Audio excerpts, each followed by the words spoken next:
Ce vendredi 3 mai 2024, le ministre directeur du cabinet du président de la République, M. Fidel Sarasoro, a présidé la 3e session extraordinaire du conseil d'administration du Millennium Challenge et Côte d'Ivoire. Cette session a enregistré la participation du ministre des Finances et du Budget, M. Adama Coulibaly, du ministre de l'Environnement, du Développement durable et de la Transition écologique, M. Jacques Assaoré Conan, du ministre de l'Enseignement technique, de la formation professionnelle et de l'apprentissage, M. Nguessan Kofi, et des directeurs de cabinet des autres ministres membres du conseil d'administration. Les représentants du secteur privé et de la société civile, la mission résidente du MCC ainsi que le directeur général de MCA Côte d'Ivoire ont également pris part à cette session. Le ministre directeur de cabinet du président de la République a, au cours de son allocution d'ouverture, salué tous les membres du conseil d'administration pour les efforts fournis chaque jour pour la réussite du compact. Pendant la session,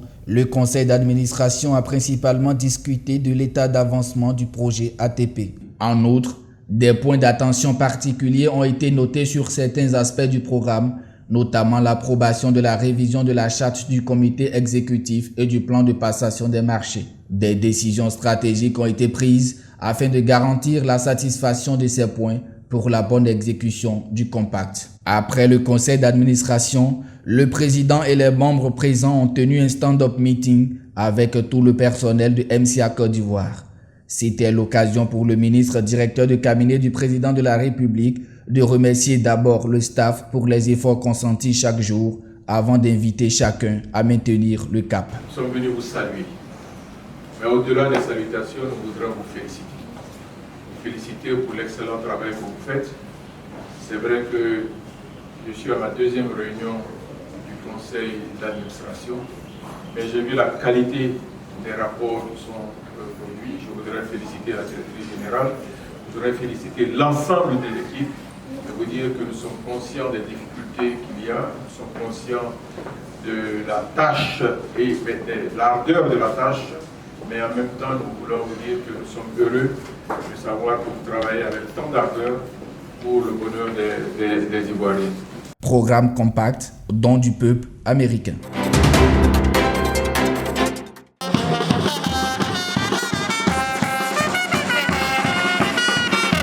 C'est avec cette ambiance que les délégations de MCA Côte d'Ivoire et des autorités territoriales ont été reçues dans les villages de la région de Békay, recevant des collèges de proximité. Il était important à ce stade du projet que nous puissions, avec l'ensemble des membres du GTT, faire une visite, apprécier l'état de construction et aussi recueillir des recommandations.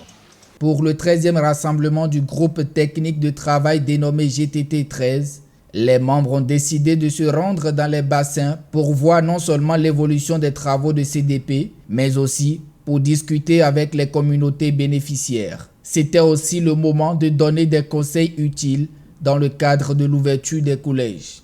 La création des collèges de proximité vient décongestionner, n'est-ce pas, les structures que nous connaissons. Et bien donc nous en sommes contents. Nous souhaitons que les choses se passent très bien et dans les temps prévus, de façon à ce que les enfants soient à l'aise et par ricochet, les parents soient à l'aise pour la gestion du canton. Pour les communautés, savoir que les collèges vont accueillir des élèves dès la prochaine rentrée est la bonne nouvelle de l'année. Toute la zone vous dire merci.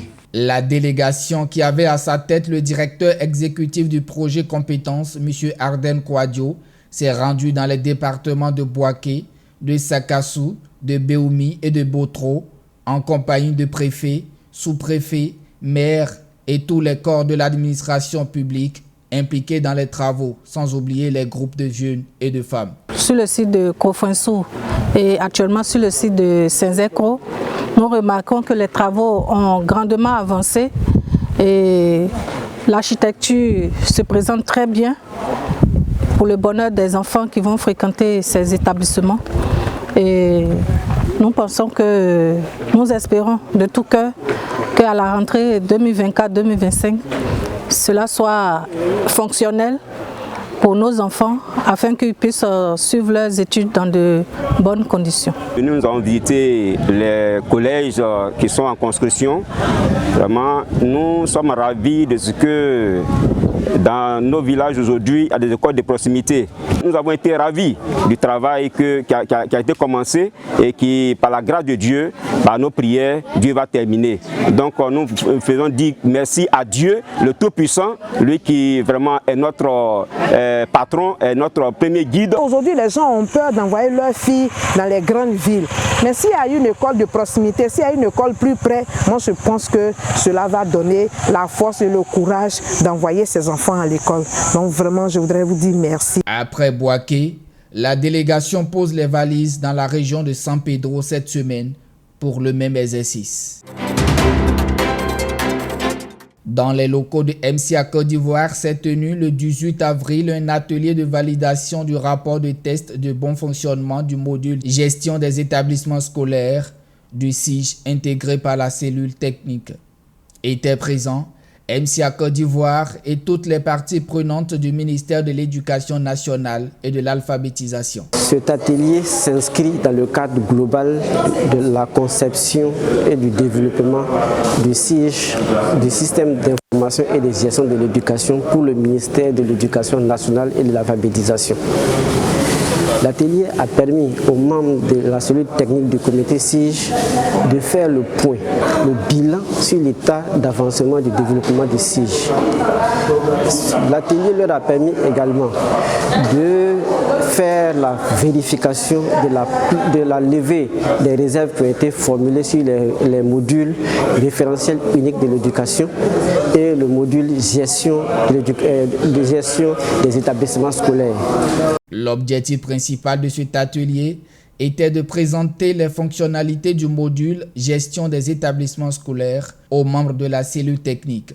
Un compte rendu a été fait sur les résultats des tests de bon fonctionnement du 10 modules du SIGE intégrés au niveau des établissements des DRENA de Bouaké et de San Pedro. Un des objectifs principaux, c'est notamment de pouvoir mettre en place une base de données de référentiel unique pour l'éducation nationale qui sera sous-tendue par un certain nombre de modules fonctionnels, à savoir un module de gestion des établissements scolaires, un module également de gestion des ressources humaines, un module qui sera aussi lié à tout le volet ENIA, un module aussi pour accompagner toute la partie suivi et analyse des données statistiques et surtout un entrepôt de données qui doit être également mis en œuvre pour pouvoir gérer tous les aspects reporting et analyse de données de l'éducation nationale en Côte d'Ivoire.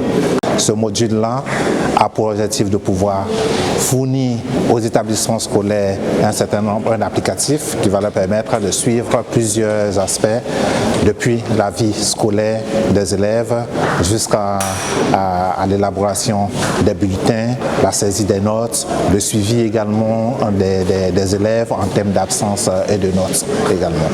MCA Côte d'Ivoire et le ministère de l'Éducation nationale accordent du prix au respect du calendrier et des échéances dans le cadre du développement de ces SIGE, vu les enjeux et les attentes liées au SIGE intégré pour le système éducatif ivoirien. Je profite de cette occasion pour remercier tous les acteurs impliqués dans ce processus-là, à savoir la cellule technique au niveau central et au niveau régional à Bouaké et à San Pedro, pour leur engagement dans le processus et les exhorter à garder le cap. Le respect du genre et inclusion sociale est un aspect capital du compact financé par le gouvernement américain à travers le MCC.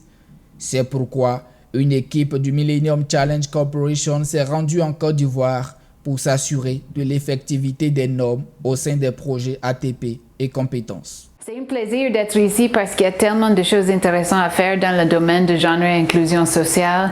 Cette fois-ci, on a vu le progrès sur la pérennisation avec notre partenaire, la Direction de l'équité et égalité de genre, qu'ils ont vraiment avancé dans leur travail, d'avoir leur propre financement et leur propre personnel. Et aussi, on a une nouvelle initiative d'ajouter les espèces filles dans tous nos CDP. Et ces espèces vont permettre aux filles de gérer gérer leur période de menstruation et de rester à l'école et de ne pas manquer les jours d'école à cause de ce problème. Alors ça, c'est quelque chose que le gouvernement veut et qu'on est derrière eux pour soutenir, et c'est une initiative qui a beaucoup de promesses. Bon, j'ai fait plein d'autres choses sur le TVET, ATP, chantier école. On va créer une association de femmes qui fait le 3S, et c'est pour ça que c'est toujours formidable de visiter le MCA Côte d'Ivoire et de travailler avec l'équipe ici.